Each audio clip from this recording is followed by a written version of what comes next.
बिस्मिल्लाहिर्रहमानिर्रहीम। परवेज़ इलाही police training school Sargodha. आज जिस मौजू पे हम बात करेंगे वो है तहजीब और तमद्दन में क्या फ़र्क है। तहजीब और तमद्दन दो अलग अलग टॉपिक हैं। पहले बात करेंगे हम तमद्दन पे, क्योंकि तमद्दन का दायरा बहुत ही वसी है और तहजीब उस वसी दायरे का एक हिस्सा है। तहजीब इस्तेमाल होती है किसी मुल्क के बाशिंदों के लिए, किसी इलाके के अफराद के लिए, किसी ग्रोह या जमात के अशखास के लिए। तहजीब एक महदूद है, जबकि तमद्दन वसी है। किसी भी मुआशरे से मुंसलिक किसी भी शख्स के लिए तमद्दन इंतहाई ज़रूरी है। किसी भी मुअज़्ज़ब मुआशरे में कोई भी इंसान अपनी ज़रूरियात ज़िंदगी को पूरा करने के लिए जो कायदा या जो सिस्टम अपनाता है उसे तमद्दन कहा जाता है। यहाँ पे मैं आपके सामने एक मिसाल पेश कर देता हूँ ताकि तहजीब और तमद्दन का फ़र्क आपके ज़हन में अपनी जगह बना सके। किसी भी इलाके का कोई बाशिंदा हो, किसी भी मुल्क का कोई फर्द हो, बनी नूं इंसान से जिसका भी कोई ताल्लुक है, वो इंसान अपने लिए कपड़े का इस्तेमाल करता है।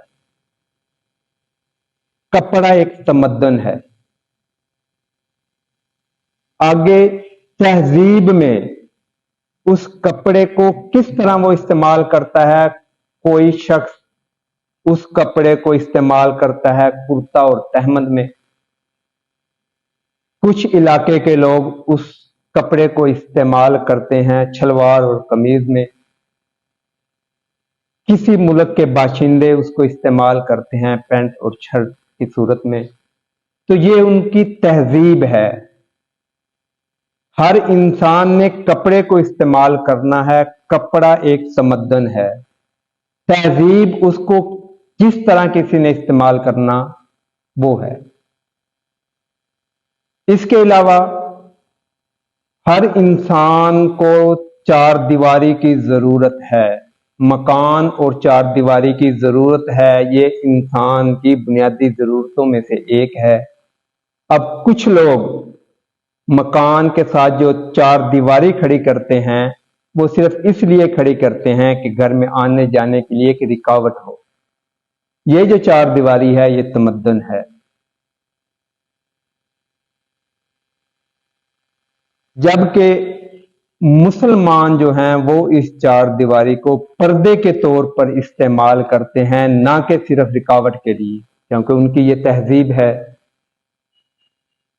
इसीलिए कहा जाता है कि तमद्दन का दायरा कार बहुत वसी है, तहजीब उसके अंदर एक छोटा सा हिस्सा है। उम्मीद है कि आपको तहजीब और तमद्दन के फर्क का पता चल गया होगा।